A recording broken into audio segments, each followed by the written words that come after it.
ការអភិវឌ្ឍឥតឈប់ឈររបស់រដ្ឋបាលខណ្ឌរសីកែវដែលដឹកនាំដោយលោកចិនប៊ុនធឿនដែលបានខិតខំប្រឹងប្រែងក្នុងការកសាងការស្ថាបនាហេដ្ឋារចនាសម្ព័ន្ធប្រព័ន្ធប្រឡាយទឹកបញ្ជាការលិចលង់ផ្ទះសម្បែងរបស់បងប្អូនប្រជាពលរដ្ឋនៅក្នុងរដូវវស្សានេះដោយនៅក្នុងវេលានេះសមិទ្ធផលចិត្តបានសម្រេចជាបណ្ដាហើយនៅថ្ងៃសុក្រទី13ខែមិថុនាឆ្នាំ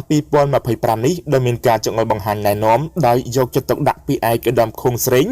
ដែលជាអភិបាលនៃគណៈអភិបាលរាជធានីភ្នំពេញទៅលើហេដ្ឋារចនាសម្ព័ន្ធប្រព័ន្ធប្រឡាយទឹកនៅទូទាំងរាជធានីភ្នំពេញលោកចិនប៊ុនធឿនដែលជាអភិបាលខណ្ឌរសីកែវបានអញ្ជើញចុះត្រួតពិនិត្យនិងបញ្ជាដោយផ្ទាល់នៅក្នុងការដាក់គ្រឿងចាក់ស្ដារប្រឡាយនិងពិនិត្យប្រព័ន្ធរំដោះទឹកដែលស្ថិតនៅក្នុងមូលដ្ឋានសង្កាត់ស្វាយបាក់នៅក្នុងឱកាសនោះលោកអភិបាលខណ្ឌក៏បានលើកឡើងថាការស្ដារប្រឡាយនេះពិតជាមានសារៈសំខាន់ខ្លាំងណាស់ព្រោះប្រឡាយខាងលើនេះបានដើរតួនាទីយ៉ាងសំខាន់នៅក្នុងការរំដោះទឹកពីភូមិឋានប្រជាពលរដ្ឋជាពិសេសនោះគឺនៅក្នុងសង្កាត់ស្វាយបាក់ទាំងមូលតែម្ដងដោយមានស្ថានីយបូមទឹកគីឡូម៉ែត្រលេខ9គឺជាចំណុចចុងក្រោយមួយដែលទឹកហូរចូលទៅកាន់ទន្លេសាបលោកអភិបាលខណ្ឌក៏បានបញ្ជាឲ្យមានការជីកត្រូវមានជម្រៅជ្រៅធំទូលាយដើម្បីបង្កលក្ខណៈងាយស្រួលទៅដល់ចរន្តទឹកហូរបានលឿននិងឆាប់ស្រកនៅពេលមានភ្លៀងធ្លាក់ផងដែរជាចុងក្រោយលោកចិនប៊ុនធឿនដែលជាអភិបាលខណ្ឌរសីកែវលោកក៏បានស្នើសុំទៅដល់បងប្អូនប្រជាពលរដ្ឋដែលរស់នៅតាមបណ្ដោយប្រឡាយទាំងអស់សូមមេត្តាជួយថែរក្សាការពារនៅផលប្រយោជន៍រួម